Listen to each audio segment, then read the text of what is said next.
Alright, y'all, this is Dylan Brister. He's going to show you his Harpie deck profile. So, I was running, like, for the most part, it's like standard Harpies, but I was running a few different card choices that actually did pretty well. So, 3 Channeler is standard, 3 Dancer. I like 3 Dancer because I like to open it in combination with either this or the field spell. Because popping 2 back row this format is really, really good, except for against Mermails, but screw them. I ran 1 Cyber Harpie Lady and 2 Lady 1s. I probably wouldn't change this, just because Cyber Harpie Lady gives a boost to all wins, and, Lady 1 gives a boost to all wins, and then Cyber Harpie Lady is just a generic beater, so I really like those numbers. But would you want to run 3 or no? Probably not, no. 1 Pet Dragon. Why not 2? I really just despise drawing this card. I know drawing 2 will make you, if you draw it, you'll still have targets, but it's like not worth it. Like, there's too much other cards you can run that are better for the space. 1 Tempest, because follow-up plays with Channeler are really good, and it's just a generic recurring beater that some decks really just can't deal with. Alright. 3 Hunting Ground, pretty standard. This was really dead. I even played Light Sworns and it was still kind of live, because popping Hysteric Sign is broken. 1 Divine Wind. I wanted to main deck this just because it was kind of a fun locals and combos really, really nicely with Dancer. I'll show you guys that later. 3 standard Hysteric Signs. Basically, most of the time, if I resolve this, I won. Egotist, which is really good just for Exceed plays. Would you run the Summoner Monk to go with the Hysteric Signs? Summoner Monk makes good hands really good, but it makes bad hands really, really bad. And I didn't think I played enough spells that I wanted to ditch to warrant playing Summoner Monk other than Hysteric Signs. Well, you can always discard the Egotist and yeah, add but it back. As a one-of, I'm not going to see it enough. Gotcha. And there, again, it's just like 2 Pet Dragons, just space. Gotcha. 1 Swallow's Nest main deck, just because I didn't ever want my Channeler to get Veilered, so if it gets Veilered, then you can Swallow's Nest it for another Channeler and then still go for a 7. Which is not a neg 1 because they wasted the Veiler on it. But, I mean... Does it break even? Yeah, so, but I never actually... Like, and you can still, like, do a bunch of damage in battle phase, but I never drew it to where I needed it, so I probably would cut that. I don't know what I would cut it for, but probably Zephyros. 1 Magic Planner. Why?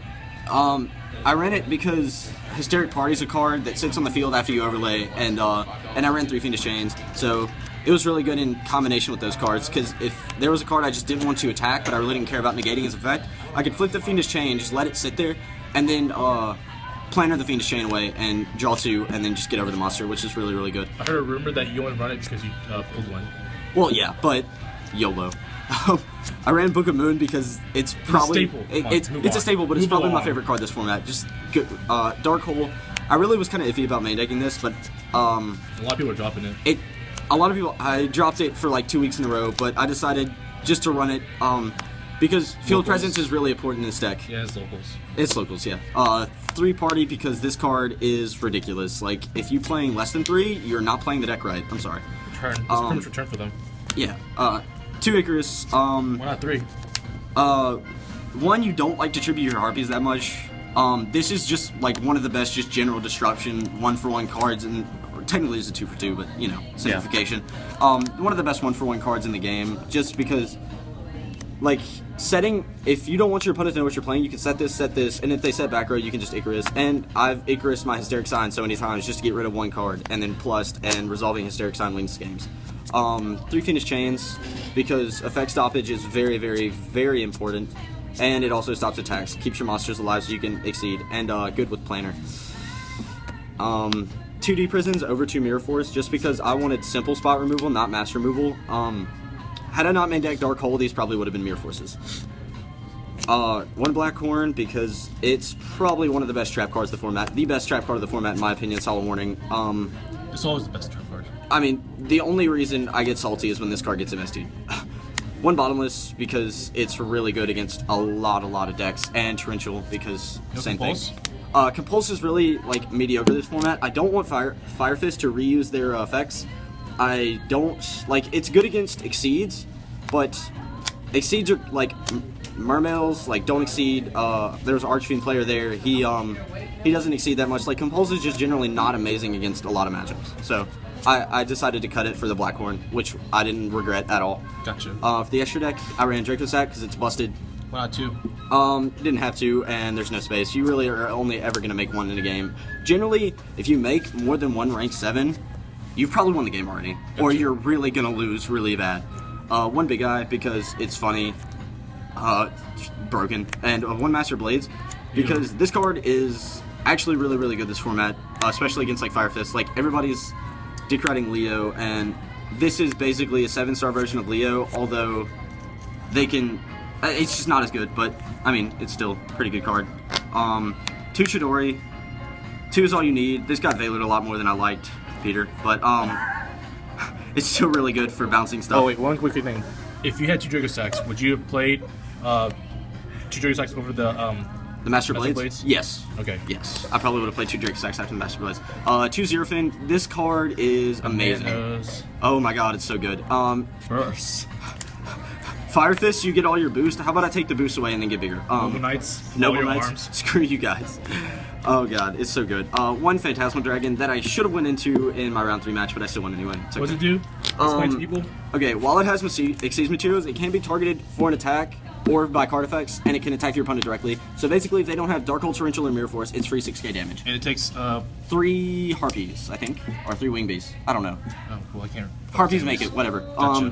1 Queen Dragon, because this is how you continuously make rank 7 plays.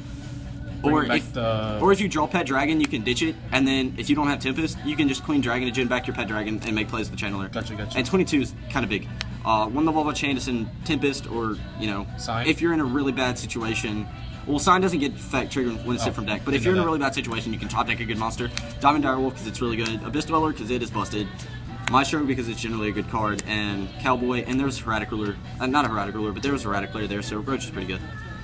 Side deck was just a whole bunch of random crap that I would probably change. 2 Veiler for Fire Fist and general purpose. I probably wouldn't change this just because...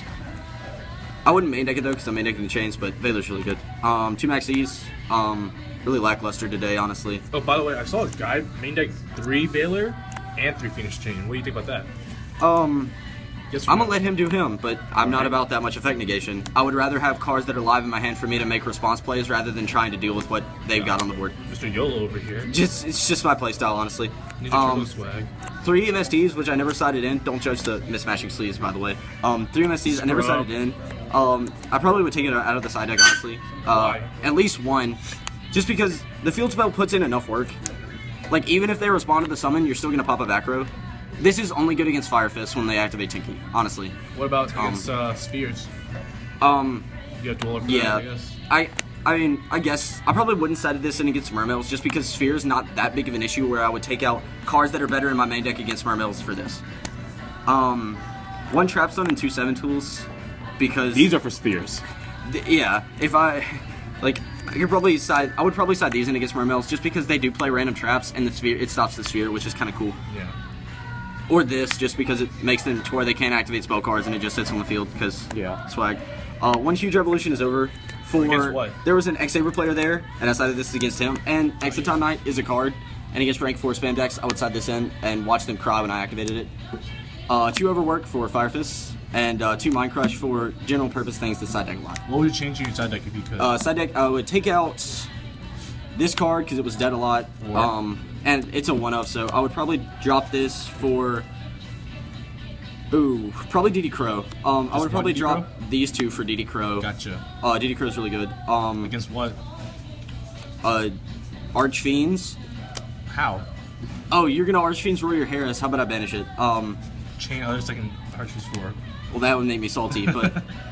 I mean, you always have 4. Yeah. Anyway, gotcha. If I could find another card that I wanted to play, maybe like Swift Scarecrow, if there would have been a lot of OTK decks there, I would have taken out at least 1 MST and sided 1 or 2 Swift Scarecrows because that card is amazing. Any thoughts on like D-Fissure, Soul Drain, Macro? Soul Drain, I have Abyss Dweller, but I mean, I would consider Soul Drain. D-Fissure is really not worth it as a 1-of. Like, it doesn't hurt as much decks as it usually does. Goes in Rivalry? Goes in Rivalry. I can't exceed into Chidori or anything big with Rivalry. Goes in I might consider, but there's just a bunch of rank 4s that I couldn't, like I can't make Zero Fine with Goes in on the field, so like they're really not worth playing because they disrupt my plays almost just as much as anybody else's. Heard that. So if I would change anything about the deck, if I had 2 Draco Sacks, I would run it. If I were to change anything about the deck, it would be dropping Swallow's Nest for a Zephyros. Boom. So, that's it. Thanks for watching, guys. All right, See you later. See you later.